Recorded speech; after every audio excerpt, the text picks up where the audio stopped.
Chào các bạn, hướng dẫn các bạn sử dụng phần mềm MKTK, phần mềm nuôi nick và hỗ trợ viral marketing trên Facebook. Thì ở trong clip lần này mình sẽ hướng dẫn các bạn sử dụng một cái tính năng, đó là tính năng seeding bài viết.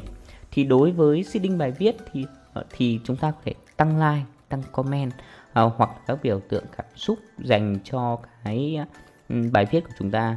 Đầu tiên, để chúng ta có thể thực hiện cái tính năng mà seeding bài viết thì chúng ta vào mục viral marketing và ở đây có mục seeding bài viết. Đó. Chúng ta sẽ cài đặt rất là đơn giản thôi. Thì chúng ta có thể chọn ở đây là số luồng chạy đồng thời. Đó, chúng ta có thể chọn, và khoảng cách giữa hai cái lần tương tác này thì tùy thuộc vào cái mức độ của các bạn. Các bạn muốn những cái comment, những cái like hay là những cái phần seeding của mình nó chạy với cái khoảng cách là bao nhiêu thì các bạn sẽ cho vào đây là cái khoảng cách giữa hai lần. Ví dụ ở đây là mình để khoảng từ 10 đến 15 giây là nó sẽ thực hiện một cái thao tác. Đó. Đây là chúng ta sẽ nhập cái ID của bài viết vào. Chúng ta sẽ có thể chọn một cái bài viết bất kỳ. Ok. Mình sẽ lấy một bài viết, ví dụ như bài viết này. Ở đây thì chúng ta cần phải cái ID của bài post, lấy cái ID của bài viết này. Đó. Chúng ta có thể copy cái link này và vào trang là tìm uid.net để chúng ta có thể tìm ra cái ID của bài viết. Đó. Thật ra cho chúng ta ID này. Các bạn có thể kiểm tra lại bằng cái cách là đó, vẫn ra bài viết.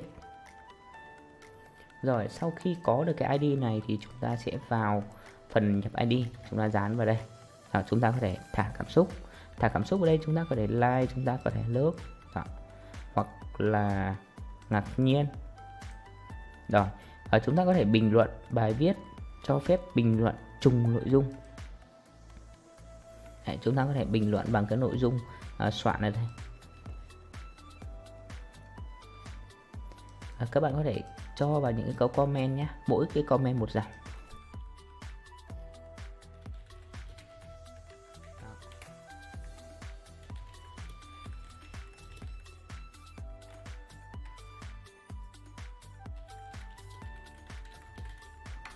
Mình xem lại cái nội dung.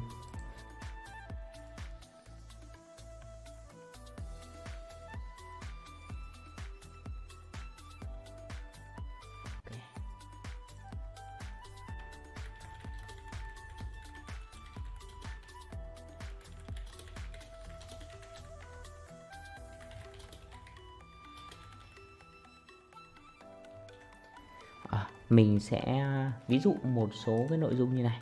Thì ở đây mình sẽ để khoảng tầm 5 nội dung, 6 nội dung để cho các bạn có thể nhìn thấy rõ hơn.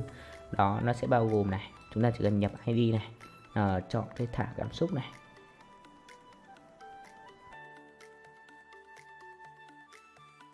Sau khi mà cài đặt xong như thế này thì chúng ta sẽ ấn vào Start, là quá trình seeding sẽ bắt đầu diễn ra.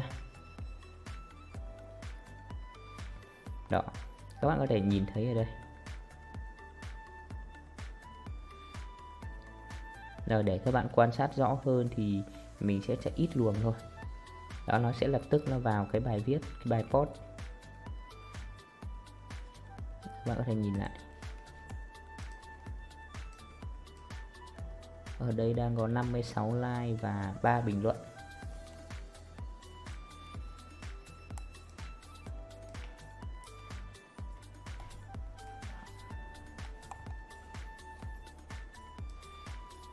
Đây, comment bài viết này. Comment bài viết. Nó báo comment bài viết. Rồi mình sẽ loát lại.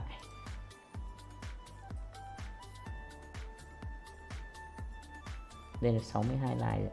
Thì những cái nick này nó đã bắt đầu tăng like.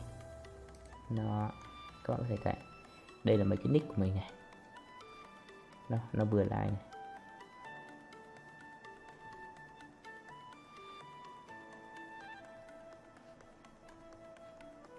Và avatar chuẩn luôn này.